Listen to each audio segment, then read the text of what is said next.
Hey, my fellow cyclists. It is July 31st. I'm on my way to a bike rally. We're gonna celebrate a charter win. Yep. If you're not aware of what I'm talking about, Doug Ford, Premier of Ontario, wants to remove the bike lanes along Yonge Street, University Avenue, and Queen's Park, as well as all along Bloor and Danforth. It's pretty much the most important bike lane in Toronto, under the premise that only 1% of people commute by bike, which is kind of a ridiculous stat to go on, since this is Toronto's official map.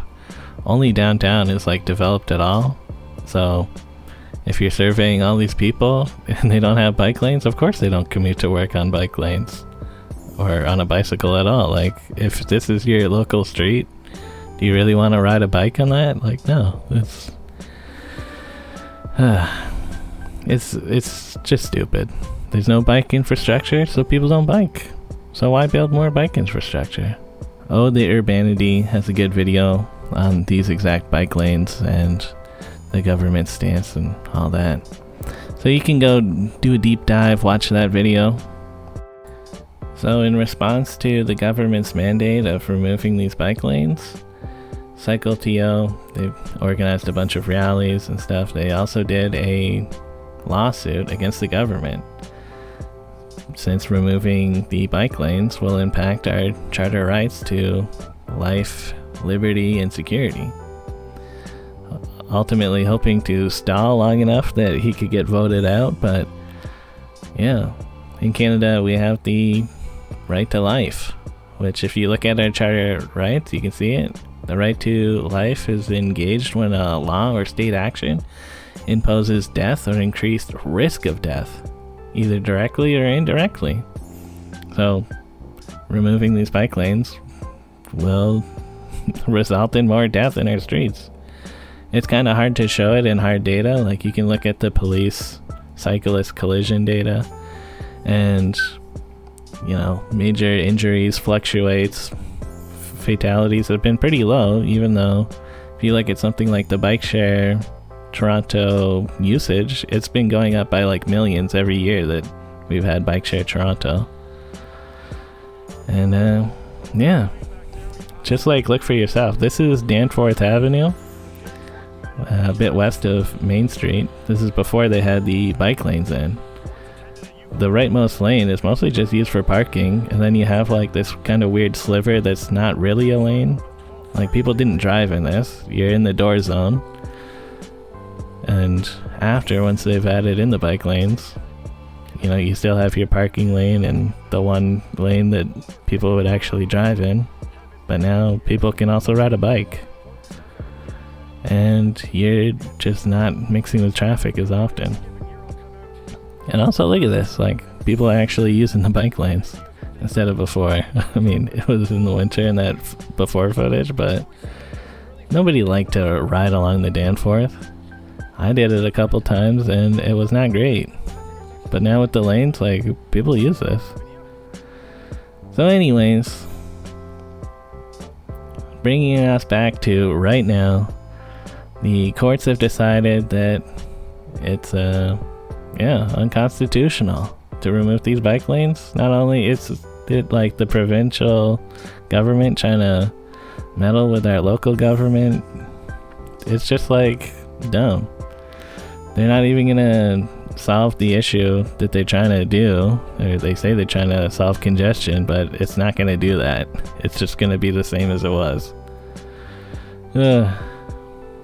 It's just annoying to have to think about this stuff all the time.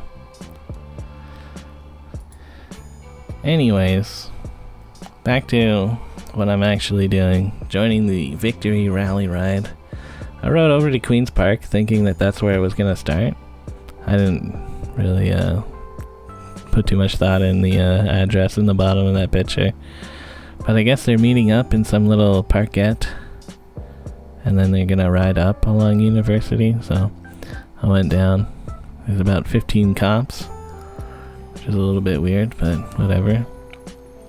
And I kind of got here late, but There was some talks recorded by Johnny Stride on YouTube. Check him out if you want. But here's some words from the people who actually saved the bike lanes. He said in paragraph 13, the applicants have met their burden of proving that restoring a lane of motor vehicle traffic and the consequent impact on cyclists and road safety is arbitrary and grossly disproportionate, and therefore not in accordance with the principles of fundamental justice. And he goes on and on. It's quite savage, actually, to the government, and frankly, their lack of evidence, no evidence they put forward. Bike lanes are essential, they're sustainable. The facts were completely on your side, and now the law is too. Ours and others' research show that protected cycling infrastructure actually works. Not only for the prevention of cyclist injuries, but what was absolutely fascinating when we looked at some of the infrastructure that was slated to be removed, the collisions had actually gone down for pedestrians and motor vehicles as well. So it wasn't just protected for cyclists. This morning I rode to work along the Danforth, Dan Bloor and Queen's Park, and then down University. And I was thinking, you know, the ride is definitely better on charter protected bike lanes. We've got more rounds to go, of course, and as the Gov said, an appeal coming, but for now, enjoy those lanes and bike on, Toronto. Oh yeah, this big crowd of people, we're all just feeling good that our bike lanes aren't going anywhere. Hopefully. There was a little bit of a dour note. The government does plan to appeal again or do something.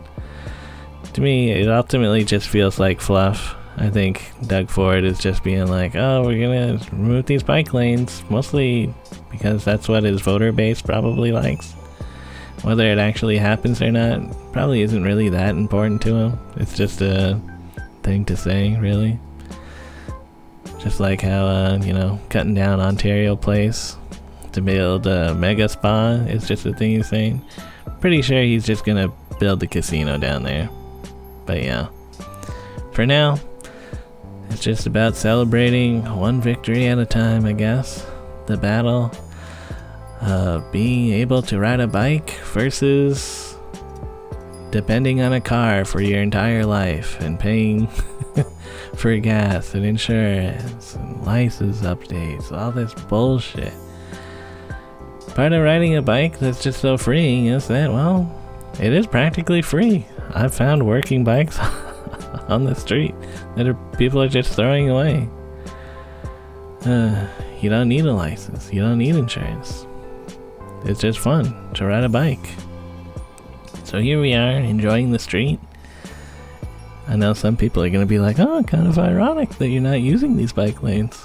Well, that's kind of the point of protests and rallies. To be a little bit inconvenient. Yeah. Over here, another clip from Johnny Stride. That was Oda riding around on his electrified wheelchair. It's kind of another thing. Just another thing that bike lane's good. People were using mobility devices, scooters, or wheelchairs like this guy can use them pretty easily. This is somewhere in the UK, I imagine, but look at this. Like all that up and down of the sidewalk. I'm sure plenty of people just want a straight, flat piece of pavement to ride on.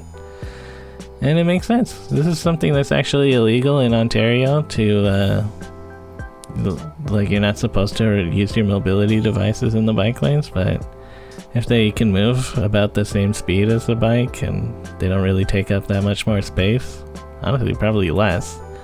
They're not as long as a bike, so why not? Let more people use these bike lanes. Pretty much anyone other than rollerbladers. Rollerbladers, get out of the bike lane. They're swooshing around left and right too much. It's annoying. But yeah. The ride was fairly slow, but a fun one. I was near the tail end of it, so there's still just a few people pulling on in here. And yeah. The ride just ends in front of the Ontario Legislative Building here. It was a little bit anticlimactic. We're kind of just like, alright, now what? And I don't think anyone really gave a speech, even though someone yelled, "Speech!" There was like a little bit of chanting. It was just like bike lanes save lives kind of thing. One of those classic chants. But after that, people were like, "Oh, I guess we'll just go home." Well, people pretty much just hung out for like 5 minutes. You know. So with that, I'm heading home. Yeah, enjoying the College Street bike lanes. Woo! Yeah, these ones are like, they've been updated. Oh yeah, and these pedicab people. I haven't seen them like marketed as a Little Italy thing before. So that's kind of weird, but whatever. And yeah. Just went home pretty much. I did get a text yesterday. Yeah, it was my birthday. My dad was like, "Check your mail, you got a card in the mail." So as I'm taking out my compost and trash for the day, I did look at the mailboxes. And yeah. I like that my dad like reused his card. That, or he bought a card for a 3-year-old and then just put the extra 3 on there. Very funny, Dad. Yeah. Also, he sent me $90? Damn, dude. I knew I was his most favorite and specialist boy, but yeah, thanks. Also, what I actually spent most of the day doing is just playing Grounded 2, which came out on the 29th. Like, just ready to spend mostly a full day playing this. Later, guys.